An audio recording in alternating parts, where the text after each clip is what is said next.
लीजिए सुनिए आचार्य चतुर्सेन शास्त्री के लिखे उपन्यास वयम रक्षामः का 50वां भाग। आरोह तल्पम।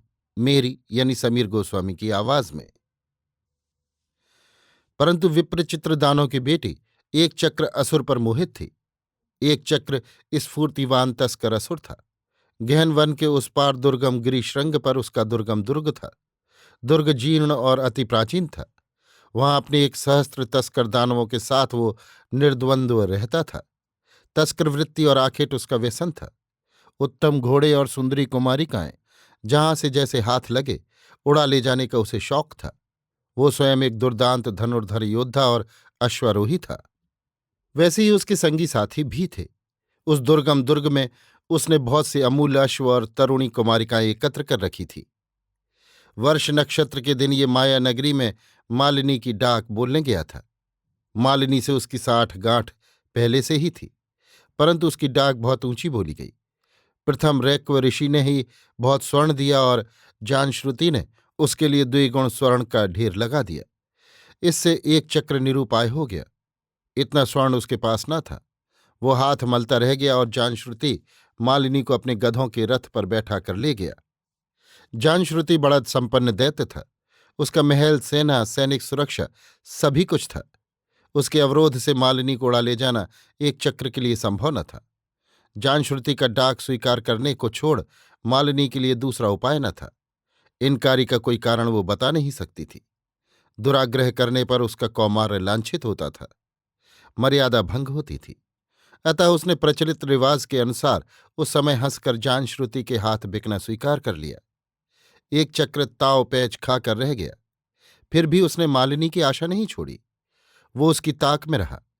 मालिनी को यहां बहुत ऐश्वर्य प्राप्त हुआ, पर साहचर्य उसे नहीं मिला। असुर राजा जानश्रुति तरुण और सुंदर था, पर साहसिक न था। मालिनी के मन में जो लोह पुरुष बसा था, उसका मन वहीं था। वो भी किसी तरह जानश्रुति के फंदे से छूटना चाह रही थी। इसी से वो रैक्व को दे दी जाए, इस प्रस्ताव को उसने जरा ननुनच करके झट स्वीकार कर लिया। वो जानती थी कि जानश्रुति के महल की अपेक्षा ऋषि के अवरोध से भाग जाने के उसे बहुत सुअवसर थे। यदि उसे रैक्व ने नीलाम में खरीद दिया होता तो उसका उनके यहां से भागना एक कानूनी अपराध होता, परंतु अब वो भाग सकती थी। रैक्व ने आरोह तल्पम का समारोह किया। ये समारोह असरों में सुहागरात जैसा होता था। फूलों की शैया रची गई। ऋषि का शयन मंदिर धूप सुवास चर्चित किया गया। इष्टजनों को सोमपान कराया गया। देव पितृजनों को बलि दी गई। ऋषि के अवरोध में बहुत स्त्रियां थीं। वे मालिनी को स्नान मंजन से, वस्त्रालंकार से सज्जित संपन्न करके बूढ़े, कामुक, धनी और लंपट उस ऋषि के शयनागार में ले गईं। ऋषि ने कहा, आरोह तल्पम। किंतु मालिनी ने अस्वीकार करके उत्तर दिया, भद्रावधूर्भवती यत्सुपेशा स्वयं सामित्रम बनुते जनिचित। ऋषि ने कहा, देवा अग्रे निपद्यन्त पत्नी समस्पर्शंत तन्व स्वानुभि।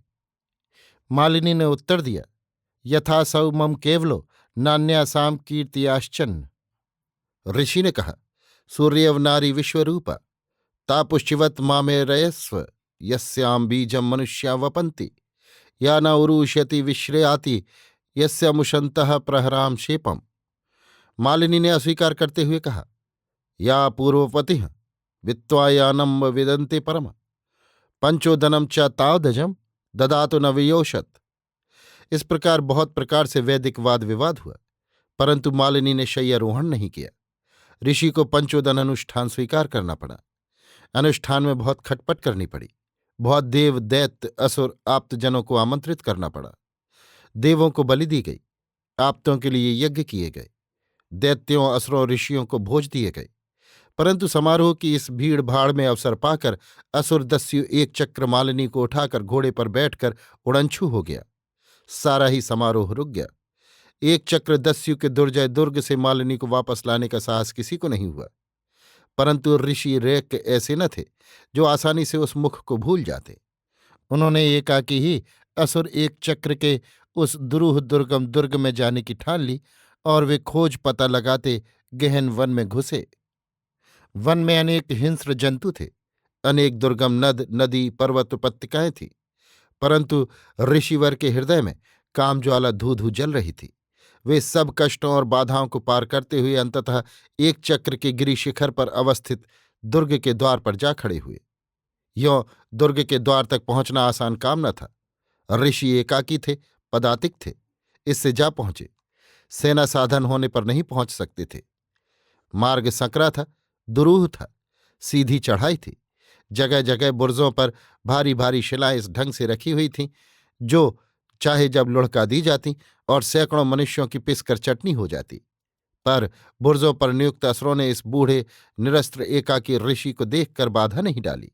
ऋषि ने दुर्ग द्वार पर पहुंचकर पुकार की और एक चक्र दस्युराज से मिलने की इच्छा प्रकट की।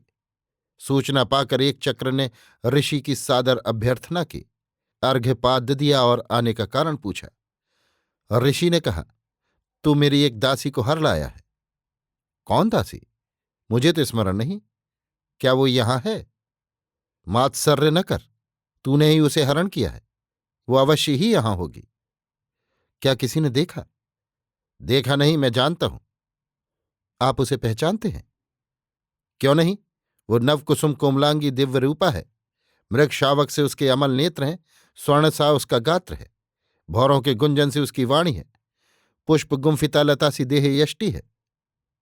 वाह, ऐसी नवकुसुम कोमलांगी सुंदरी सुषमावती बालाओं में मेरी बहुत रुचि है। ऐसी बहुत कोमलांगियां मैंने देश देश से हरण करके एकत्र की हैं। यहां ऐसी सुंदरियां बहुत हैं।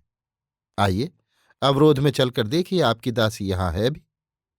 तब वो विकट दस्यु बूढ़े ऋषि को भली भांति खिंचाने के लिए अवरोध में ले गया। वहां सैकड़ों विलासवती सुंदरियां विविध क्रीड़ाओं में मग्न थीं। वहां रूप की हाट लगी थी। रूप के उस खेत को देखकर ऋषिवर भावमुग्ध ठगे से रह गए। इसी समय उनकी दृष्टि मालिनी पर पड़ी, जो एक लता मंडप में पुष्प गुम्फित झूले पर आनंद से झूल रही थी। ऋषि ने उंगली उठाकर कहा, वो रही, वो है। एक चक्र ने हंसकर लापरवाही से कहा, वाह, वो तो विप्रचित्त दानव की कन्या मालिनी है। हाँ हाँ, वही है मेरी दासी, जिसे तू उड़ा लाया है। फेर दे मेरी दासी। किंतु ये आपकी दासी कैसे हुई? आपने तो इसे खरीदा नहीं। उस मंदभाग्या ने मेरे हाथ बिकना अस्वीकार कर दिया था। तो फिर? उसे जान श्रुति ने 2 गुण स्वर्ण देकर खरीद लिया था, फिर मुझे बेच दिया। आपने स्वर्ण दिया था? स्वर्ण नहीं रे, मैंने उस शूद्र को श्रेय और प्रेय का रहस्य बताया था। तो ये खरीदा कहाँ? दान हुआ? एक ही बात है। ला, लौटा दे मुझे। परंतु वो तो मेरी प्रेयसी है। अरे, तेरे अवरोध में तो बहुत हैं, एक उसे मुझे लौटा दे।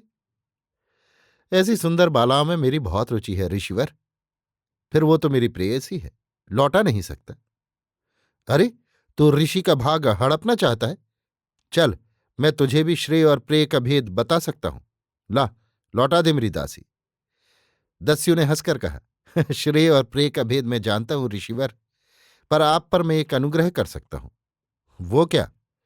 मेरा एक नियम है, मैं नित्य नई सुंदरियां देश देश से हरण करके लाता हूं।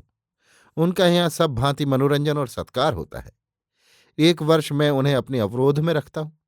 1 वर्ष की अवधि में जो सुंदरी गर्भवती हो गई, उसे तो सदा के लिए अपने पास रख लेता हूं, और जो 1 वर्ष में गर्भवती न हुई, उसे अपने सेवकों में बांट देता हूं। सो तुम अगले वर्ष आना। यदि तुम्हारी ये दासी तब तक गर्भवती न हुई तो तुम्हें ही दे दूंगा, किसी दूसरे सेवक को नहीं दूंगा। विवश ऋषि निरुपाय घर लौट आए। अभी आप सुन रहे थे आचार्य चतुर्सेन शास्त्री के लिखे उपन्यास वयम रक्षामः का 50वां भाग, आरोह तल्पम, मेरी यानी समीर गोस्वामी की आवाज में।